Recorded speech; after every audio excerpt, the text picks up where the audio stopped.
us. Green, blue, and gray, that's what we rock. On top, ride with us. Glad to hear y'all dropped in. On top, slide with us. Walt and Dave get locked in, and let's go.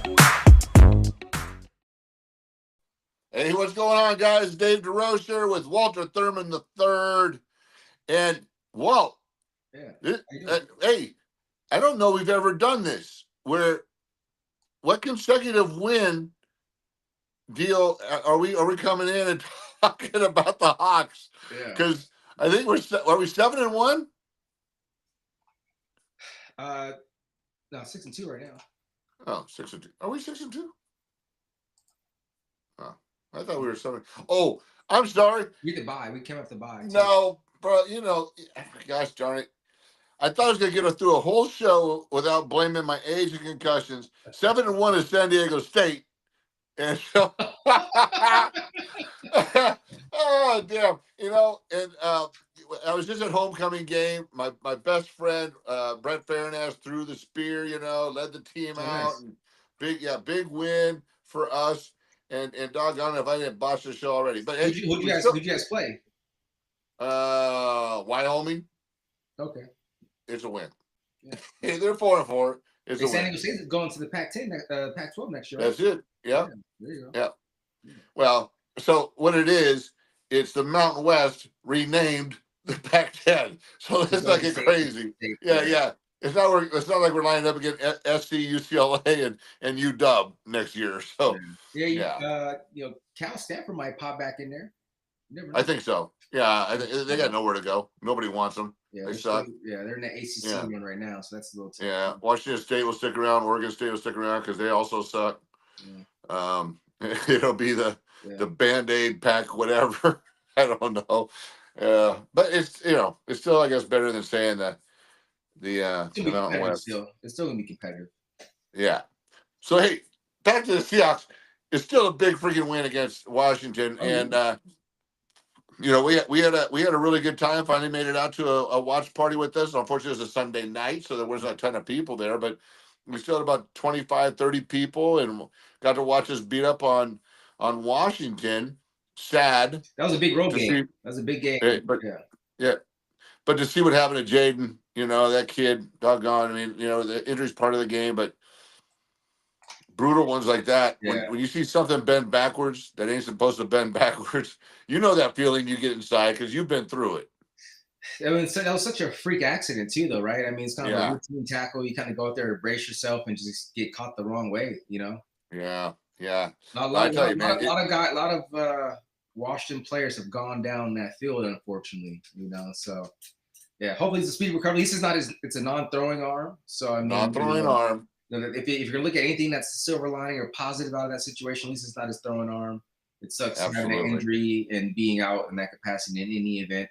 Marcus Mariota is going to probably get the start there with that capacity. Right. The Oregon guy there. So, I mean, he had kind of a rough deal through the course of the league, different offensive coordinators. So, next man up is kind of the name of the game there.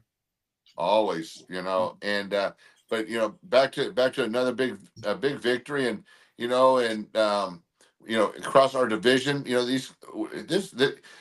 what I did not anticipate was our division to be so competitive. Yeah. Where we've got like 3 teams vying for first place. I didn't see that happening. Yeah, I mean it's great when the division is so tough like that. It's over. It's good for the competition. I think it allows us to prepare for the postseason within that capacity. I mean, the odds, makers had us, at that 7-win mark, maybe 8, and we're 6-2 right now with, a loss to the Niners, a loss to the Bucks. But I mean, the big road win, going down to Washington in that game and being able to put up some numbers. Offense had a great game. I mean, defense, was lights out as well. A lot of 3 and outs. I mean, you love to see it. Right, especially in the middle of the season right here, where some teams are going backwards and thinking about next season in some cases. So we're kind of trending up, and now it's trying to own the NFC West and see what happens from there.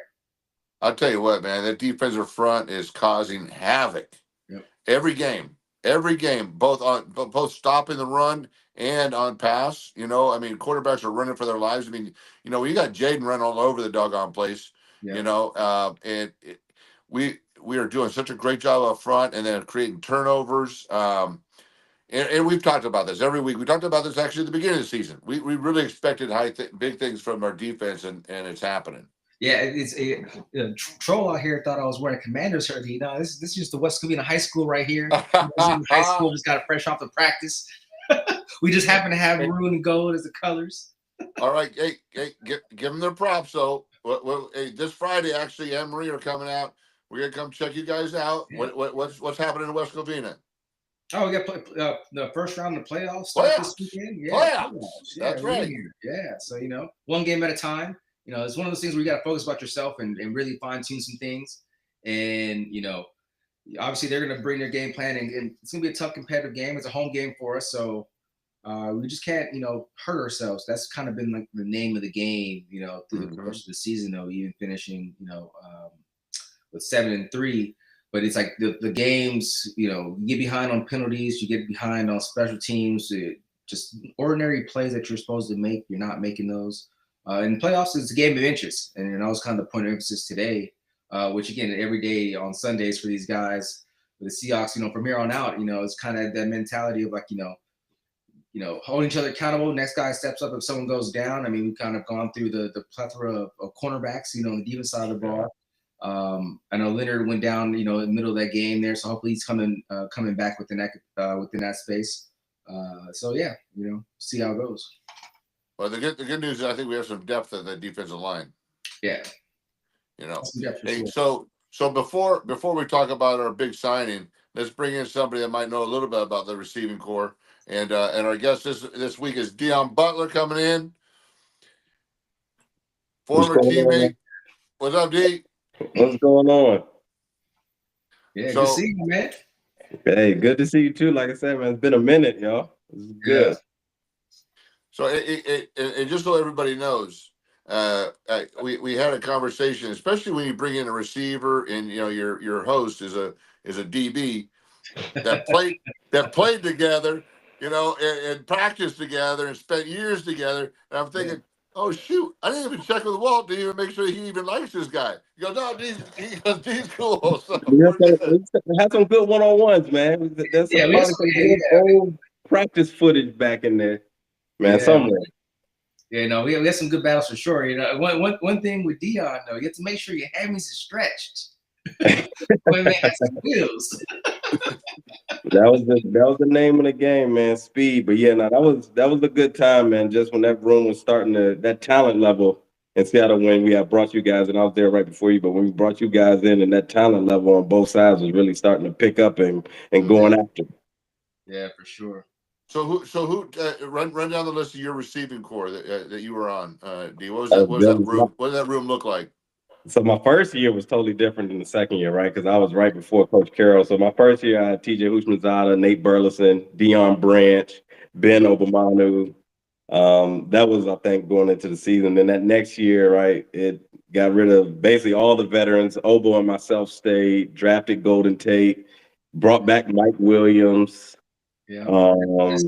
Doug, we had Doug as an undrafted free agent, but you could tell he could play some ball. Sidney Rice, we got Sidney Rice. I remember Sid. So I mean, it was, yeah, man. It was like I said, that receiving room started to like change dynamics there, but it was good. Yeah, I mean, you had so many different types, so many different styles of play, which you always kept you on your toes because like whoever you went against is like, well, I gotta play this technique different because of who I'm going against. And, you know, it was some good battles, but I think it helped shape and craft us on, especially on the defensive side of the ball and the corners, of just being ready for what to expect once we got out into the other division games and other opponents that we faced, you know, through the course of that season and beyond. So yeah, it was a good mix of guys out there for sure.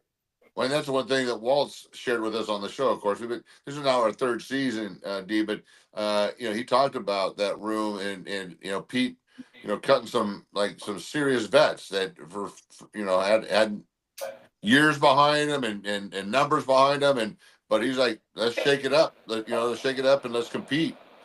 So for you to survive that, that had to be a flower, a little bit of a feather in your cap. Yeah, I mean, it was like one of those things, like you're saying, like he brought like a totally different mindset, right? From kind of the veteran guys from before, where practice was kind of a certain way, and just kind of probably in general, right? Where you have coaches, everybody wants their practices closed. I don't like people at my practices. Everybody's a scout. We don't.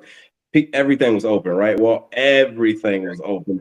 Music, it was live, and the kind of wild thing to me to see was like Pete didn't have to tell us to practice hard because the crowd did, right? Like if I'm going against Walt in practice and he break up a pass and the crowd go crazy, run that back. No, I want that. Yeah. And then if I go make a play, then the crowd goes crazy. And the Walt's like, no, line it back up. And there's almost kind of like in the league, right? There's kind of like a pattern to practice. Like certain days are like, hey, this is kind of, chill day. We not every day was like people diving on the ground. People were battling to get better, and he didn't have to say anything. All he did was put a crowd.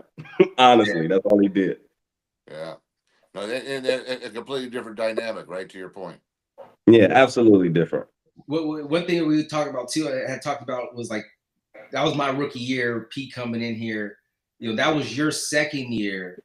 Like, what was your thought process coming out of that training camp? Because after that first training camp, I mean, he cut half the team. Like, what was your experience coming from, like, you being a rookie, now I'm here second year trying to make it, and like, he just drops the ball. TJ's gone.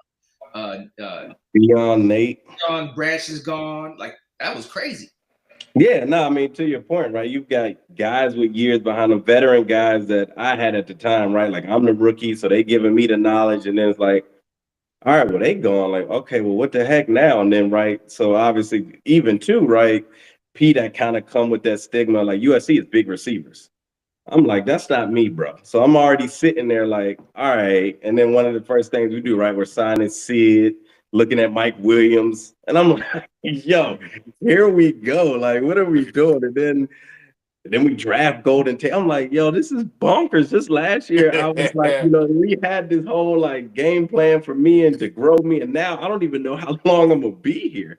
But to your point, man, like just the competition, like I've always been anybody that gets to that level, you're a competitor. Nothing is laid out for you perfectly. So I was like, all right, it's another challenge. And like to come out of there, like at least to be able to compete and then to be able to see like where, I think Coach Carroll just wanted specific culture, a specific competitor on the team per se, and I think I fit that mold at that time. So it was just kind of like all right, well, at least I started believing in that as far as like, okay, I think I can hang around here a little bit as far as being able to just compete, and I fit that mold of what he was looking for how he wanted to build Seattle at the time. Yeah, I mean that was the one thing, especially because it got to a point where the team was like pretty young. I mean, we probably had to be one of the youngest teams in the league. And then you had a bunch of, if the guys were veterans, they were guys that weren't, career starters. They were all on their second, they're journeymen coming in there, competing for a spot. And I think that kind of, it did something to the program, because now you're able to get this level of practice out, guys are competing, and, and eventually ended up being, it ended up working out in that regard. But I never really thought about it from like your perspective, because like, yeah, they did kind of take away a lot of the vets from the receiver core. Like for us, we still had Lawyer, we still had Trufant, Kelly Jennings was still there, Babs was there, that rookie year. And that following year, even Trufant ended up still being there within that regard, and he brought some other veterans from other places. But yeah, I can see that being a tough type of way to navigate when you have, your vets are second and third year guys, Yeah, I think Obo was like the longest tenured dude. Just about. I mean, we brought in Sid, so Sid had been, but he wasn't a guy. That was like mid-season, though. That was a little later, though. Right. So it's just like, what I mean? But like to see that room change that drastically, that quick, when you're a rookie, right? And you kind of you're trying to feel it out, figure it out what it is. And then that was just like a whirlwind of course, obviously, like my head coach at the time had drafted me, is gone. And like, who does that? Like 1 year as a head coach and then gets fired. Right, like you don't even get a chance to like get your type of players, and so it was just so much coming from that. And then, like you said, and then it was this influx of talent. And when you come in from college, you come in with a certain mindset how you practice and play, and then like the pro had a different feel at that time of like this day we do this day we do that. And I know Walt, you were in long enough where you saw like all right, when you probably left Seattle or got to, you like, oh, okay, it's different. It's not like it was. So Yeah. I had already went through that first part was like, all right, this is how business is conducted this day. And then it was like, all right, now here come these young cats, here come Pete, here come all this music and these fans and like the Yeah. room. So it's like just a total like change, man. Well, it's funny that you mentioned that too, because it's like, so I had Chip Kelly his first year as a coach, college head coach. And I know he went around to different colleges. I know he was down at SC. I know he went to Alabama. Just seeing how they ran and conducted practice to try to get a feel of what he was going to do. And so, my senior year, that was what the practice was. So when I get to Seattle, I'm like, this feels very familiar. Like it was like the same practice as Pete. So for me, it was like I went walked in, out of college into the pros. It was like it felt normal because it was I just experienced the music, the fans, the how practice kind of went, from the individuals and especially like how practice even moved. It was like very similar how Chip ran his practices at Oregon. So it was a different dynamic. But then when I go to New York, have Coughlin, that was a totally different thing in itself because Yeah, I mean, I can only imagine drastically different, man. Yeah, right? drastically different. Yeah. Well, I'll tell you. I'll share this with you guys. I'm starting to get really jealous of Walt and all you guys because I played for Chuck Knox and it was the exact opposite, And I think when at the watch party we had Tyrone Rogers. We were talking about the dynamic back in the '80s with Chuck Knox, and it was a complete polar opposite. He loved his veterans. My offensive line that I was trying to break into, and did for at least a season, but it was a 12-year, a 10-year, an 8-year, a 9-year. All these guys, right? And he was releasing all these rookies that went off to other teams and had long careers. We had a punter that he cut and went on and punted for 12 years, and the guy he kept was out of the league within that season. You know what I mean? So there's certain coaches, their philosophies are they get very loyal to their guys, and then there's guys like Pete, like bro, man, you got to go because I got the next one up. And honestly, right, he's not for everyone, right? And I'm sure Walt can attest to that, having gone to New York. Like you're like, they're veterans that like you talk about competing that much every day. Like, bro, we don't do that. We not like, man, I'm not touching the ground or doing that. Like, I'm not. So it's like, that, and I think that's when, Walt and I talking about it and talk about like that culture, that program, of what he was trying to build. Like, not everybody was going to go for that, honestly. Yeah, I mean, it was really made for a young player coming in, young player trying to earn his way on there. He's going to practice hard, and then you get the guys that are, the journeymen looking to play and find a home and like start and find a home. Now they're going to be because they're like, well, I need to because I'm tired of being stuck on special teams that I might be cut next year and be out of the league. So like it really worked in that dynamic. But if you got a real hardened seasoned vet, that wasn't going that way for some of those guys. Guy that's 6, 7, 8 years in coming in here. You talk, oh, Pete, I got to prove a you talk practicing hard all day. Guys are serving their bodies, just a totally different mentality. Yeah. And do you remember, because I want to say it was your rookie year, man, we were getting fined left and right for hitting, bro. Like in OTAs, we were getting fined. And it was just like, them dudes ain't going. Like, we hitting in OTAs, getting fined. Like, it was a lot going on, man. It was a lot going on for sure. Yeah. So I don't know, Deon, if you've been following the team this season. Some guys do, some guys don't. Loosely. I mean, I still hope they win, but I loosely follow them. I haven't watched all the games, but I mean, I've seen a number of them. Well, and here's the good news for you. We are not one of those shows that are going to break down the statistics of Sam and JSN and how many yards per carry are we getting. Now, it might come up in conversation, but that's not this. actually this show is what you guys have been doing, and that's sharing the history of the team. You know, the dynamic of being at practice and what does that look like. You know, Yeah. the stuff that people don't get to see. Anybody can look up a statistic, right? But we get to talk about what it was like to be on a team and play for a particular coach, or with other I do teammates. want to get That your being thoughts on said, what you think of the receiving core, though. yeah, that's all. Because we're gonna talk about some latest news here in a second, but we can talk about that receiving core. What your thoughts are? Just on the guys now that I mean, JSN obviously, like, I mean, you see him and, especially as someone that's a receiver, right? Like you talk about the craftiness and the savviness of his route running. And I think, without, like I said, kind of loosely watching it, but I feel like he had kind of the stigma of being just a slot guy. And it seems he's flourished into way more than that now, right? So I think that's good to see that growth. And then I know they have Cooper Cup. Once again, I haven't watched closely, but I mean, he's a veteran guy who, I'm sure has been providing some value. And then, trying to think, I'm not sure who else is So who else is there other we have a starter? rookie that came in. Torrey Horton out of Colorado State is who they drafted. Okay. Yep. And he's come on. Yeah, he had a couple touchdowns on Monday. And he's produced. But what happened today was a big signing, and because what we don't have, and I think you guys will agree, is we do not have speed downfield with a deep threat. Right. And we just traded for Rashid Shaheed out of New Orleans. New Orleans. Wow. Okay. The fastest receivers in the league.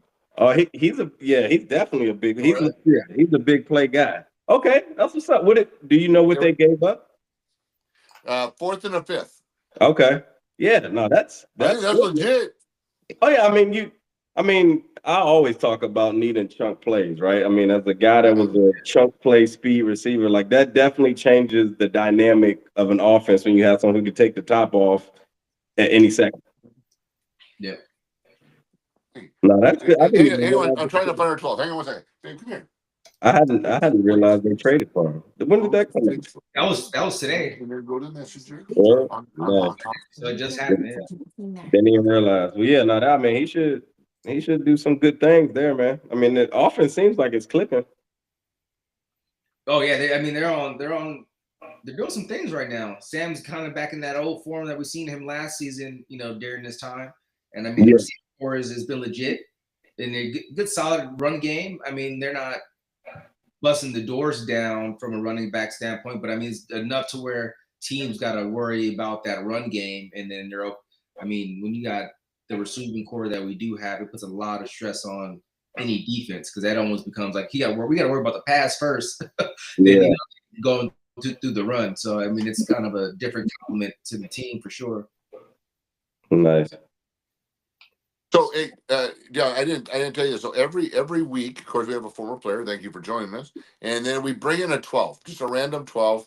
And this week was like uber random, meaning I put a post out saying, hey, we need a 12. And so Travis Lambs goes, I'll do it. And so anyhow, you never know how that's going to play out. And we set it out.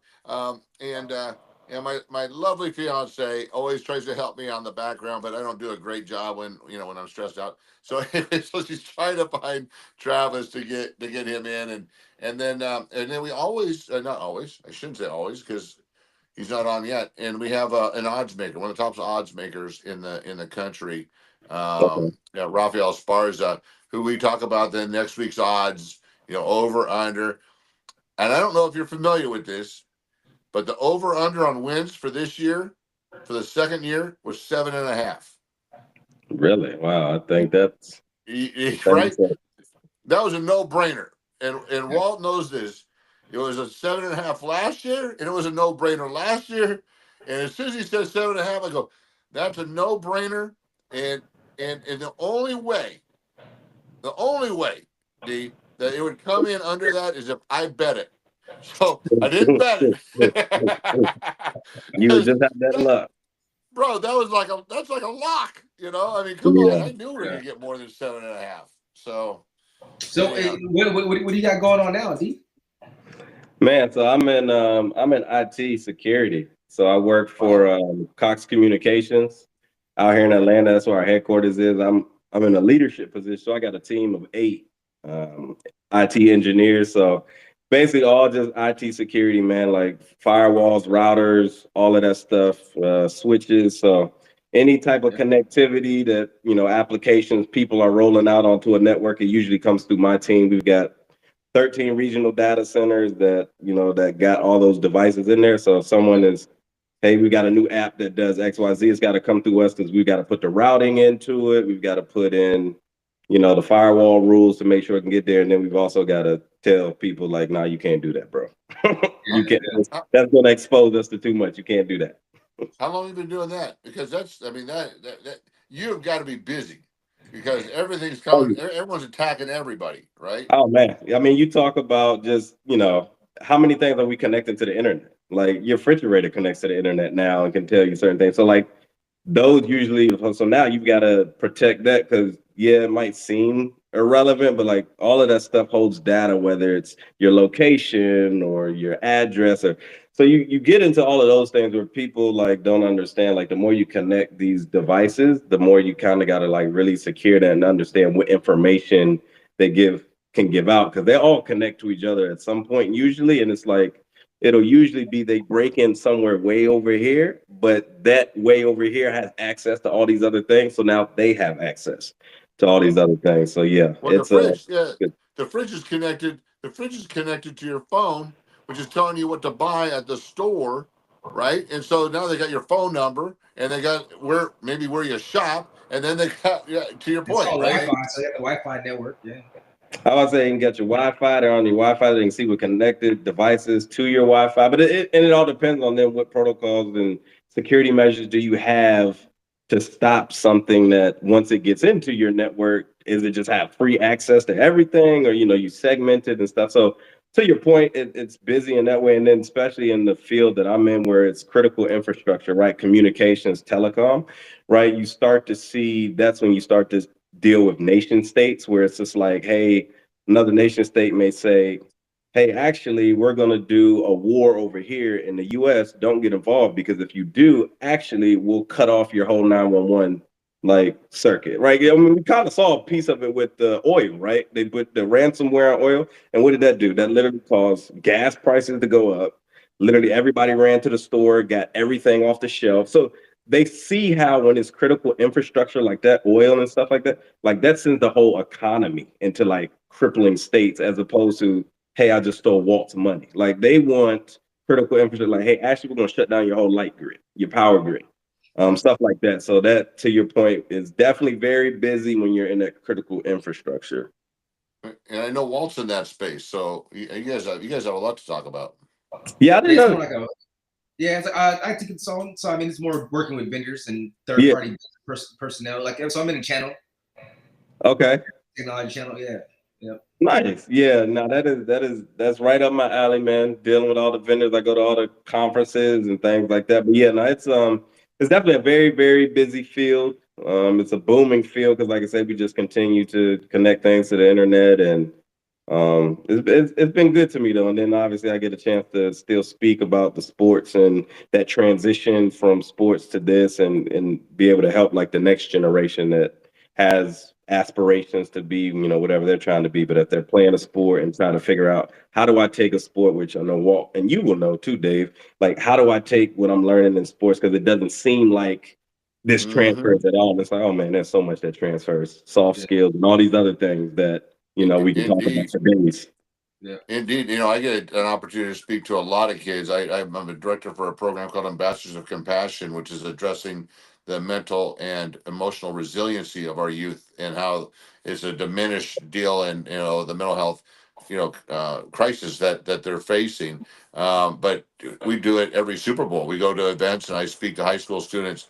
And man, to garner their attention is near impossible. But I get that opportunity, and we get to touch as many as we get to touch. Speaking of kids, do you have a family? I mean, do you have a family, kids, or?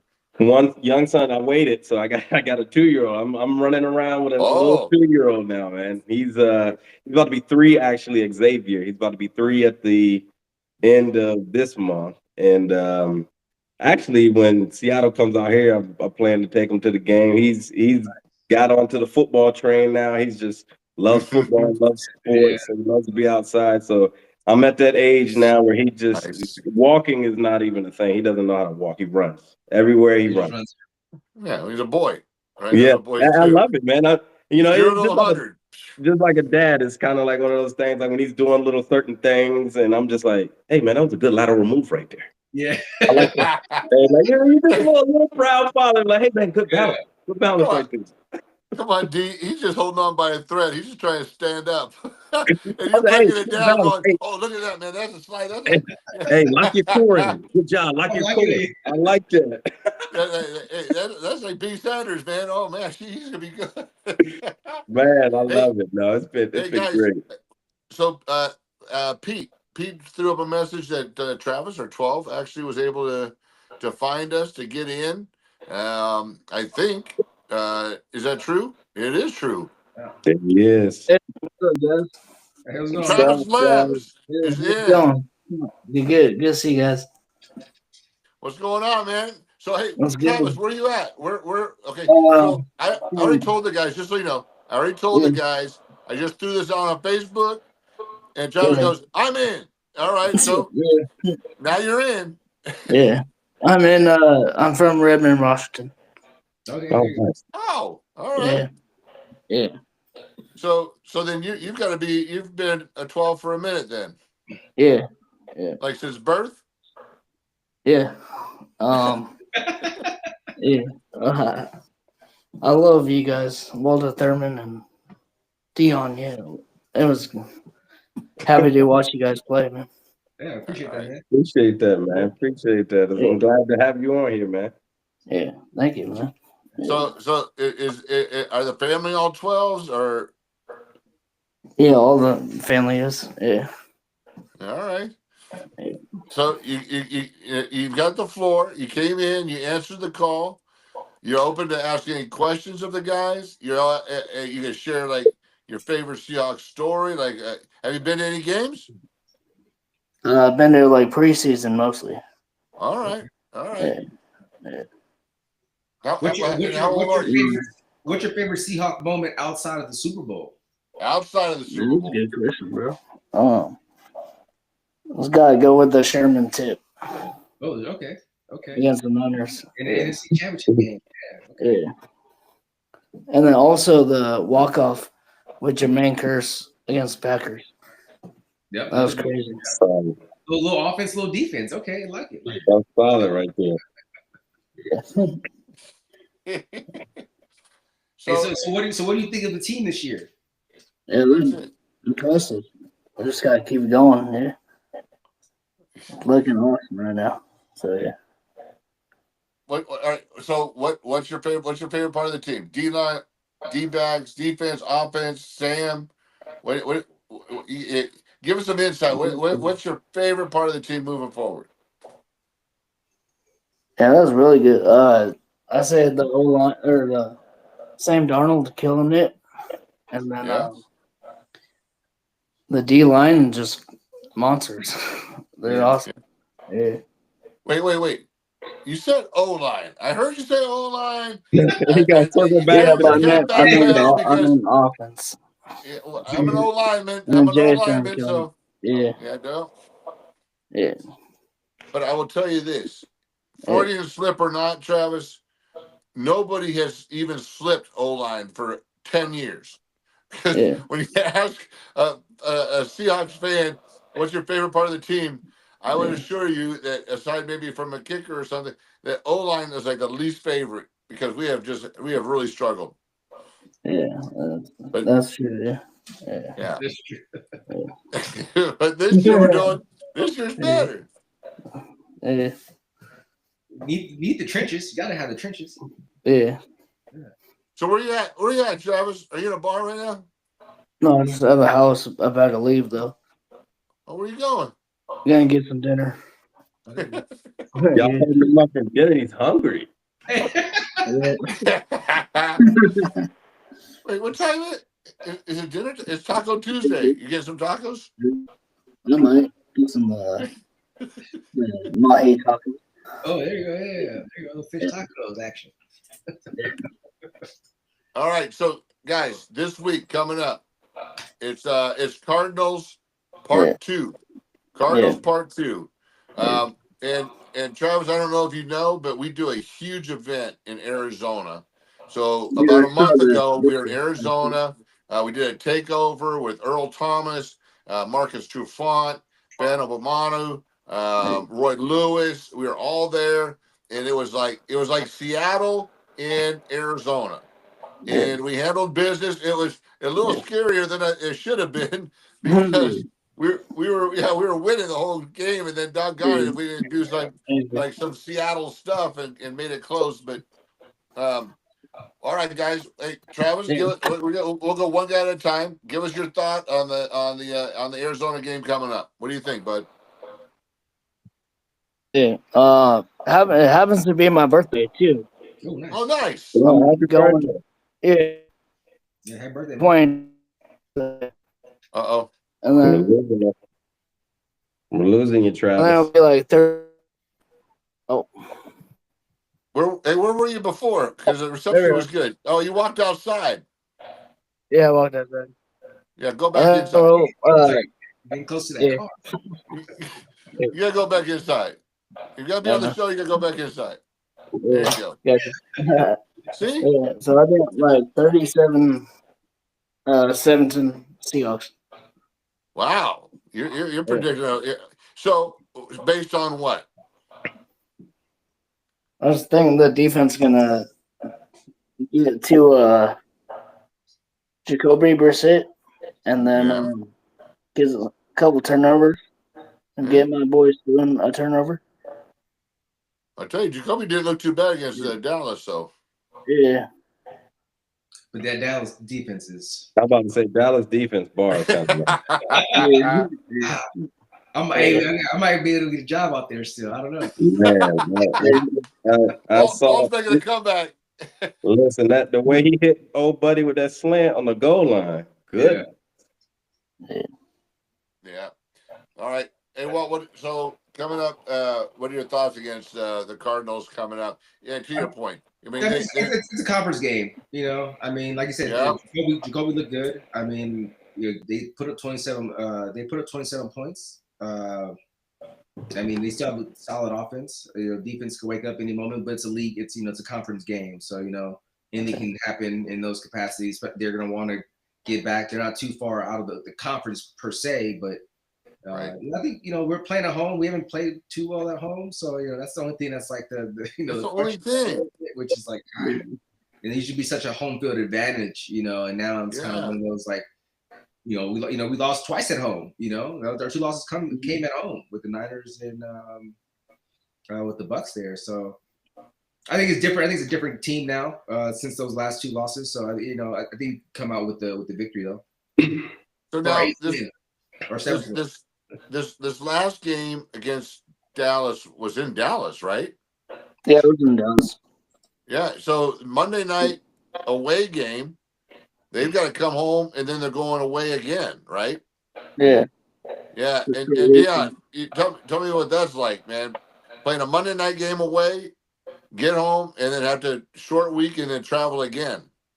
Yeah, I mean that's tough, especially even just being West Coast team when you're traveling across time zones and things like that. But I mean, once you got some veteran guys or guys that've been around a while, you got to lean in on them, and just as far as kind of being a pro and how you treat your body. But it is definitely a short week is really like time to lock in as far as mental reps as well, right? I think Walt can probably speak to that, but. You're not always going to get the physical reps that you need, but at this point in time, honestly, in the season, it's about mentally staying sharp and more so on the mental part and just having your body ready for the game. Yeah. Well, what do you think, man? Yeah, I mean, it's Arizona to Dallas. I mean, I don't know, it's a 2-hour flight, maybe max. I mean, even with the time zone, you get back decent time Monday night, Tuesdays off. And then, I mean, you sacrifice, that Thursday is the day where your body fully recovers. Now it goes back to a Friday, maybe. I mean, the short week is, I don't know if it's going to be super crazy. Not because it's a Thursday game. If it's a Thursday game, then, that would have, that would be crazy having a Monday night game and a Thursday game. That would be a shame. I don't think that's possible. Yeah. Well, But yeah, I mean, we're at that phase to where teams are already having their buys. It's midway through. I mean, now we're in that middle phase of the season where it's starting to get more mental, and you're trying to keep guys as healthy as possible. I mean, they've already played 8 games, so they're guys should be ready to go. They're professionals. and really, we kind of have a short week a little bit as well, being that ours was Sunday night and in Washington. So I mean, I would consider that a short week as well because of the 5-hour flight back. No matter when they left, I don't know if they left after the game with the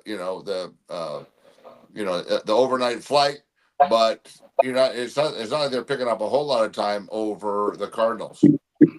Oh no, yeah. I mean, that whole Monday Monday was probably a wash, and then you got Tuesday, depending. Yeah. Maybe they give Monday, Tuesday off type of situation, and then you're kind of back at it, trying to play catch up. You go back over the film. So I mean, that's your point. They're kind of could be in the same boat, depending on how coach wants to run. That long trips. I mean, yeah. It's a 5-hour flight, 6-hour flight coming from Atlanta to Seattle. There, any which way you cut it, especially game at 8:00 game, getting over at 11. I mean.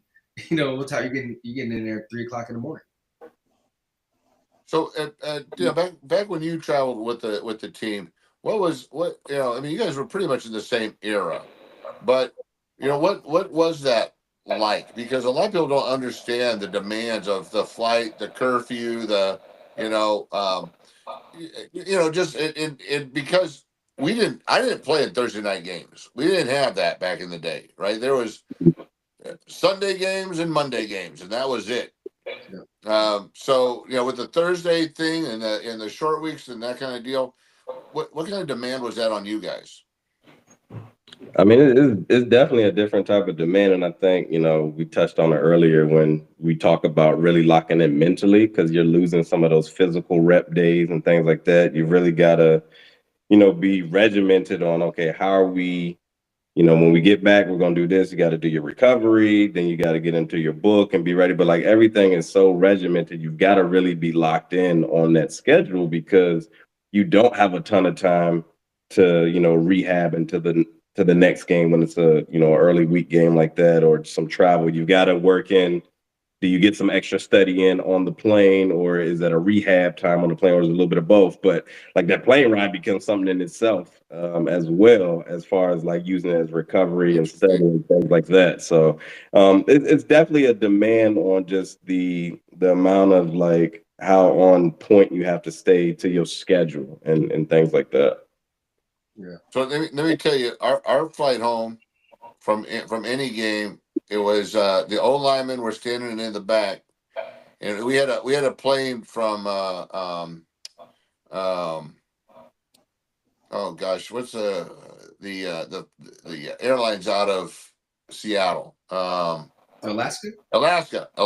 So it was called Seahawk One, and Okay. our names were on the plaques, and all they did is they had cases of beer on ice in the back. There you go. The same thing. Was the same flight for you guys? No, it wasn't. That we did what did we do? The pillowcase money draw, right? Yeah. Everybody had to put in some money. The rookies had to put in more. Yeah. But yeah, we did that. And once again, this is Pete wasn't having that, man. Like I don't think he was gonna be. Because I feel like that's almost like some veteran stuff. Like, hey man, there's a beer in the bag. Like, I mean, if you had something guys are bringing, guys are buying bottles and then bringing them on the plane after the fact. I mean, that's how you got your taste there. But having a cooler in the back with the beers, that's aggressive. No, that's aggressive right there. No. Well, the different day. Were stacked up. I hear you. It was like a high school house party. That's what it was. And all the old linemen were standing in the back. Days. Hey, y'all had Marlboro back then too, bro. Come on, man. No, we're not like the Raiders. We're not like Kenny Stabler in the back. Cooler in the locker room that time. Guys packing beers. Man, that's a lot. But you know what though? People don't realize though that that's all part of playing too. And the different eras. because, like I said, man, we literally had just cases of beer in the aisle with ice stacked on it, and that was for the guys. I remember when I played in Montreal, we had duty free. So a buddy of mine, Roland Poussiere, who played for the Niners in a bunch of years, and Roland was a bit of a drinker. He would always get one of those big bottles of Jack Daniels, like a handle, okay, Mhm.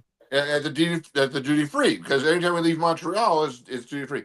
So we were flying to San Antonio to go play a game. Well, we get on the tarmac, and it's like lightning, right? But we're on the tarmac, so they don't reel us back in; they just sit us out there. And I'm sitting next to Roland, and they said, "Okay, we're going to be out here for a minute." And so he goes, "All right, well, bring us some Cokes."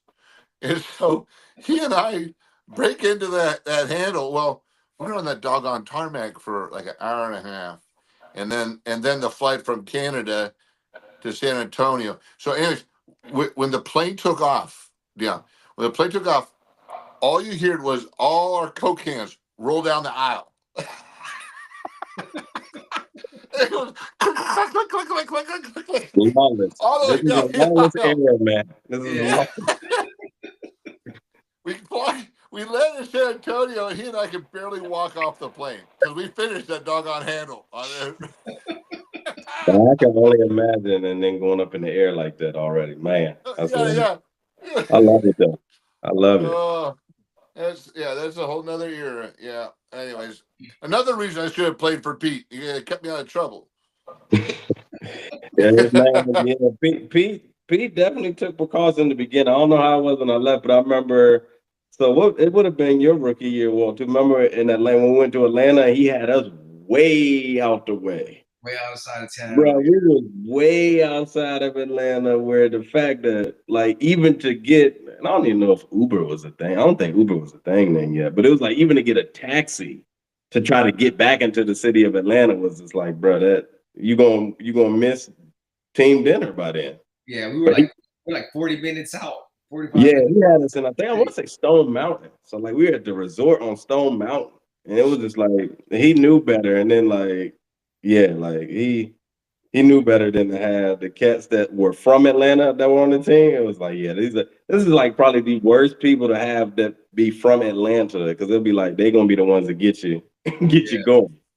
But Peter already knew what it was about, so he's like, "Yeah, let's put everybody outside." man. And then I remember we didn't have an escort from, so we went and practiced at Georgia Tech. We had an escort to go there and practice. And then when we were leaving Georgia Tech, we didn't have an escort. After practice starts your free time between, now and then team dinner. So we didn't have. So we were in traffic going back to Stone Mountain. So it was just eating into free time. So, cats on there like, yo, we trying to like get it going. And here we are like, Pete knew exactly what he was doing. Setting you up for failure. He did. He set us up for guys not to get in trouble. Yeah, he did. Lose their mind. Hey, Deon, it's always amazing how quick an hour goes when we're having fun with our brothers, and talking about football and talking about each other, right, and the stories, and certainly appreciate you coming on and joining us. It's certainly fun for us to connect you with Walter, connect teammates. So now you guys have your contact information. I'll make sure you guys each have that. Yeah. Because as we build this out, that's what we're building, right? We're building this brotherhood of guys that play together, and even guys that played in the 2000s and the 80s, and connect. And for the folks that watch this show to hear how you're doing, it's great to hear you got your family going and all you're doing with Cox and your professional career. So appreciate you joining us for sure. Yeah, man. Appreciate you having me on, man. This was good. I appreciate it very much. Yeah, and we had Travis for a minute. I think Travis went to dinner. Travis I'm not sure what happened. Travis went to get that mahi taco. Yeah, I think Travis be happy eating about. I think he was good to go. So, but it was Travis. Thanks for hopping on with us, bro. Because it takes us all, man. It doesn't matter where you're at. Is that we all love the Seahawks, and that's why we do this. Guys, next week we're going to have Tyrone Rogers on, and Ty's going to talk about, he's got a Christmas tree lot he does here in Anaheim, so we got to make sure we support him. And, follow us, guys. Hawk Talk 12. And Hawk Talk 12 is just relative to areas like Instagram, Facebook, X, and YouTube. And then we're going to actually start streaming live with our network here pretty soon. And so after the Cardinals, we got a big thing going on here in LA, and we do a takeover. So, Deon, I don't know if you've ever gone to like a takeover. We were in Arizona, and Kenny Burns, he does a big thing in Arizona. Mm-hmm. We had a bunch of cats, Trufant and Earl Thomas and Roy Lewis and Ben, and we took over, and it was like Seattle and Arizona. Literally, you wouldn't even know you were in Arizona. We do the same thing here in LA, and that's coming up on the 16th. So reach out to Cedric and the SoCal Seahawkers. We're gonna do a huge event down here. Anyhow, guys, we're just here to support the team, support each other. Much love. Thanks for joining us, Deon. Anything you got, Walt? Anything to add? No, man. Hey, it's good seeing you, man. Yeah. Yeah, good seeing you. I'm glad everything is going well with you, man. Yeah, most definitely. Likewise. And I'm glad you're still friends. Wait, you know there's a difference when you line up across the ball from each other. There's a difference. We still might bust out a one-on-one if we just see each other in person and walking down the street. You know, he might. Please. Hey, chill out now. That's great. All right. Hey, much love, guys. Hey, once again, another great show on Hawk Talk. Go Hawks. Go Hawks. Yeah. Go Hawks.